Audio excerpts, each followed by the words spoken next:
Hi there. So we continue with several important concepts. As I said, like this is something we should get out of the way, right? We're going to talk about four concepts that I think it's very important to understand for every job seeker out there. Concept number one, career capital versus social capital. There are two types of people who land the jobs during the pandemic and in any other time. Those are people who have career capital and people who have social capital. Now, what do I mean by that? Career capital are those rare and valuable skills, right, that you acquire throughout your long career. Like the more career capital you have, the easier it is for you to job hunt. So let's say this software developers, software engineers out there, especially if they have very profound skills in some specific niche, right? They don't have any trouble. Like headhunters find them, and just everything is easy for them. Now, if you understand that career capital is not something you can leverage, you need to leverage your social capital, which is networking, right? Building your relationships and using these relationships in your job hunting process, right? If there is you and there are like 10 other people who have the similar skill set with you, who's going to get the job? It's going to be the one who networks the hardest. So this is the concept that's very important to understand. On one side, we need to be constantly developing our career capital, right? Growing slowly our human capital assets, right? What we can do, our hard skills, our soft skills. But on a social capital, we need to constantly working on building those relationships. Like really, your network is your net worth, right? At the end of the day, even when you are happily employed, you're on the job, continue to slowly grow your social capital. Right? It's going to be a safety net for you if something bad happens. Now, second concept that I want to talk about is so-called hidden job market, right? How do employers go about hiring?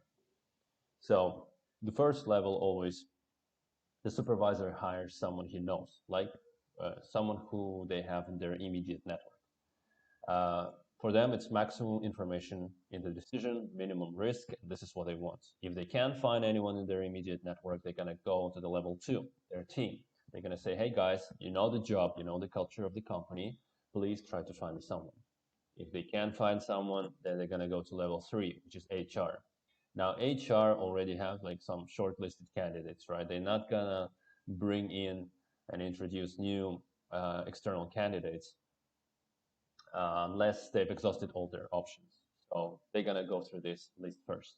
Now, level four is the agencies, recruiters, right? And companies like JVF, uh, non-profit employment programs, right? When HR cannot find anyone, they try to tap into these additional resources and say, hey guys, could you please try to find us a candidate who would suit the profile? Lastly, the level five is job boards, right? For employer, this is the least favorable option, right? Uh, because lots of, first of all, they spend money, right, to post the job. Secondly, they invest a lot of time sifting through all of these resumes, and that nobody wants that. It's a lot of hassle, lots of time wasted. So for me as a job developer and for you as a job seeker, the objective is the same, is to inject ourselves as high as possible in the process, right? We need to befriend the supervisor. And this is the concept of building relationship. We need to befriend the supervisor so we would be the first person he would think of when it comes to hiring. Now, third concept, what does the employer look for? Like whenever you're in an interview, what they want to hear. And this is the way I like to put it, right? The employer will hire you for heart, for brain, and for the toolbox. What do I mean by that? Heart is your personality, who you are as a person, what kind of work ethic you possess. Do you have integrity? Are you loyal? Can you deliver when you say like when I talk about work ethic and integrity, right? Will you deliver once you've claimed it, right? Are you a person of your word, right? Are you honest? Are you friendly? Do you have a good sense of humor? Like all these kind of elements. Will you be the person I would like to see when I come to the office? Now, what is the brain? Brain are two things. First is IQ, like all the knowledge that you have accumulated up to date. And the second is the most important skill is learnability. Everyone out there claims I'm a fast learner, I can learn fast. when you are on the interview, will you be able to provide supportive evidence to this? So whenever you build your story, can you say like, I am a fast learner and this is why, and give the reasons why you are a fast learner. But also, once you're on the job, right? Can you really prove that you are a fast learner? And because for all employers, right, they need to understand what is the your productivity date, when you will be able to take 100% of responsibilities for all your functions and the company. When will you be able to provide positive return on investment, right? And lastly, it's toolbox. Those are all the hard skills, everything that can be learned. Unfortunately, like this is your resume. And unfortunately, this is the way the traditional conventional system works right now, right? We are being judged by our resumes first, by our toolbox, which doesn't always make sense, right? But that's how system works. Our job is to make sure that we tick off all the boxes, that we show them that we have good heart, we have good brain, and our toolbox will will help us to solve the set of problems that they put in front of us. Now, the last concept that I want to talk about is the basics of practical intelligence. How do I get what I need?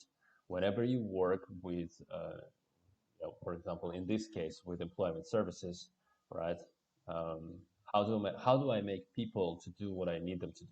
Right? This is basically practical intelligence. And now, please note, I really emphasize this is not in some kind of like manipulative way. How do I manipulate other people? Not at all. Right? It's all about like having an intellectual empathy. How does this person think, and what is his reality like? How do I make our relationship work in a very practical sense? So let's say EC is an employment counselor. How do I make my employment counselor feel comfortable that they would say, yes, this person is job ready. I'm ready to refer him to a job developer. His resume is polished, interview skills are on point, right? He's ready to go. Motivation is there. Working with the job developer. How do I work with my job developer so that he feels confident presenting my profile to his contact in the company, right? For a job developer, his reputation is at stake. The reputation of the organization he works with is at stake. Like, how do I increase this confidence in him that I'm the candidate that he can confidently present? Now, HR. HR people think very, very straightforward, right? I have a job, a set of problems that has to be solved, whether the person in front of me is capable of solving this set of problems. HR is thinking in a very straightforward way. When they see the resume, right? Again, like if it's a recruiter or a talent acquisition specialist, everyone says the different number, but they spent like 6 to 30 seconds to scan your resume. This is how much you have to create this first impression with your resume, right? It's very little. So is my resume perfect? Is it functional? Does it get me an interview? Is it customized in terms of formatting and keywords? Will it bypass the ATS? Once it gets to the person, does it tell my story so that the person has a desire to take this phone and call me, right? And this is what's required. Once I'm on the phone, right? How do I articulate? And this is basically like this is the primary thing they want to hear. There is a job, they need a person for the job. What they will be looking for is your ability to articulate all your past experiences. If you can explain what you've done in the past, it means you can explain how you will be doing this job. So try to explain everything in the paradigm of this current opening. Now, lastly, CEO, like the hiring manager, uh, the question to ask yourself, will I be hiring myself? And if yes, then for what? If you were the hiring manager, would you hire yourself? Then what would be the reason why? Like, these are the things that I just want to emphasize. Always think from the perspective of all parties involved. Now, in the next videos, we're going to talk about strategies. And there are really only two strategies if you work with a job developer. One is to work with the job developer, and second is to become your own job developer, right? The people who are very effective in their job hunting are those who are capable of utilizing the same toolbox that we have and use it in practice, develop their own jobs. And I'm going to explain you how to do that. I'm going to explain you how to work with the job developer effectively. Let's dive in our next video. See you there.